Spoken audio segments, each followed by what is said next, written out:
Hi అండి, Ceylon బచ్చలాకుతో పచ్చడి ఎలా చేసుకోవాలో చెప్తానండి. మామూలు బచ్చలు కాకుండా ఇలా సిలోన్ బచ్చలతో కూడా మనము చక్కగా పచ్చడి చేసుకోవచ్చండి. చాలా చాలా బాగుంటుంది. ఎప్పుడు ఒకే రకం కాకుండా 2-3 సార్లు ఇలా కడిగి శుభ్రం చేసుకోవాలండి. ఆకుని చేసుకున్న ఆకుని మనము కట్ చేసుకోవాలి. సన్న ముక్కలుగా చక్కగా సన్నగా తరిగేసుకోవాలన్నమాట.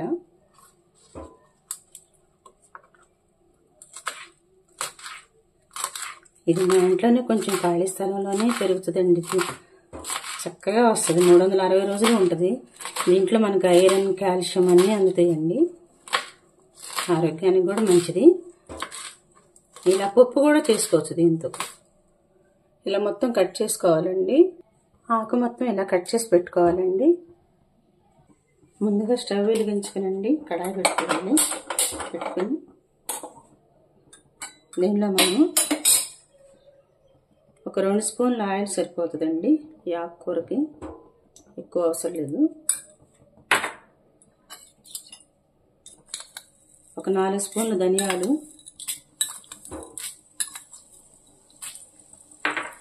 అలాగే 3 స్పూన్లు మినపప్పు వేసుకోవాలండి. వేసుకొని వేయించుకోవాలి.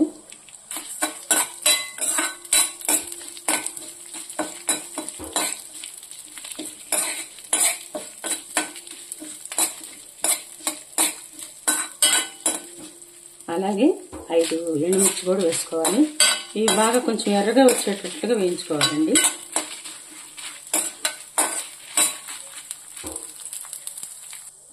అలాగే 1 స్పూన్ జీలకర్ర కూడా వేసుకోవాలండి.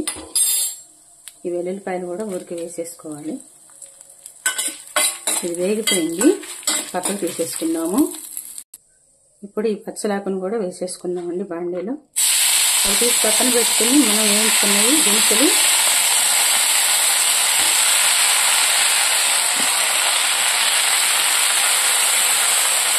ఇంట్లోనే పెట్టుకోవాలండి. కొంచెం మీడియం మంటలో పెట్టుకుంటే మంచిది, మాడిపోకుండా ఉంటుంది. మధ్యలో కలిగి తిప్పుతూ మూత పెట్టుకోవాలి.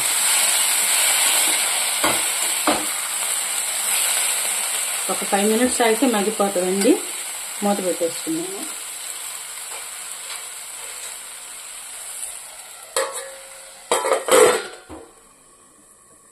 ఈ వేగుతున్న ఆకులోనండి నిమ్మకాయ అంత చింతపండు కూడా పెట్టేసుకోవాలి.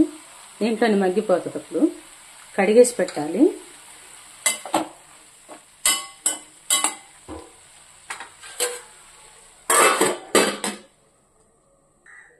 ముందుగా మనం వేయించి పెట్టుకున్నటువంటి ధనియాలు, మినపప్పు, ఎండుమిర్చి అన్నీ కలిపి మిక్సీ వేసుకున్నామండి. లోపు ఆకు మగ్గేలోపు కొంచెం ఉప్పు వేసేసి మిక్సీ వేసుకోవటం. కూడా ఎక్కువ పట్టదండి. ఆకుకూరలకు పెద్దగా ఎక్కువ పట్టదు ఉప్పు. ఇదైతేనే సరిపోతుందండి. ఉప్పు ఎక్కువ పట్టదు, కల్లుప్పు కాబట్టి.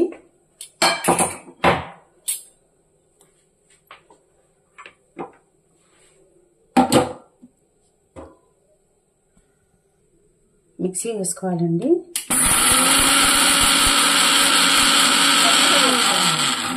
మెత్తగా వేసుకోవాలి. చూడండి అండి ఎంత చక్కగా నలిగిపోయిందో. ఆకు మగ్గిన తర్వాత దీంట్లో వేసి మిక్సీ వేసుకోవటమే. ఆకు చూసారండి బాగా మగ్గిపోయింది. ఇది ఒక్క 3 మినిట్స్ 2 మినిట్స్ ఆరనివ్వాలండి. ఆరిన తర్వాత మిక్సీ వేసుకుందాం. ఆరిపోయిందండి. మన స్టీల్ దాంట్లో నుంచి ప్లేట్లోకి షిఫ్ట్ చేసుకుంటే తొందరగా ఆరిపోతుంది ఫ్యాన్ కింద పెడితే. ఇప్పుడు ఇందాక వేసిన మిక్సీలోనే మనం ఈ జార్లోనే ఇది కూడా వేసేసుకోవాలన్నమాట. వేసేసుకుని మిక్సీ వేసుకోవటం చాలా ఈజీ అండి. ఎప్పుడు ఒకేలాగా తినలేం కాబట్టి ఆకుకూరలు కూడా అప్పుడప్పుడు ఇలా చేసుకుంటే కూడా మనం ఎక్కువ తినగలుగుతాం దీన్ని.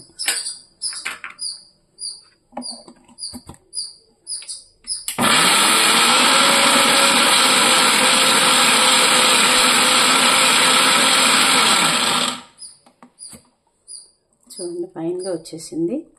ఎంత బాగుందో చూడండి. చాలా బాగా వచ్చిందండి.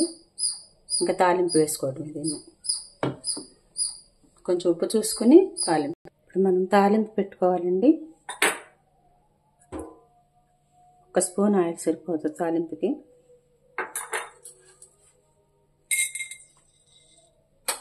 ఆవాలు, జీలకర్ర,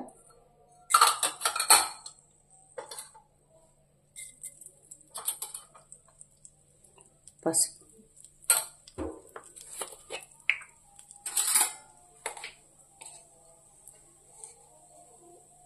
చిటికెడు ఇంగువ,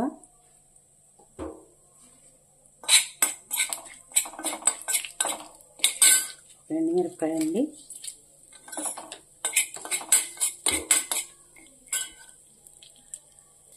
రెండు వెల్లుల్లిపాయలు కూడా వేయాలండి. అయిపోయింది. మనం నూరు పెట్టుకున్నటువంటి పచ్చడి దీంట్లోనే వేసి ఒక్క నిమిషం కలిపేసేసి తీసేసుకోవడమే.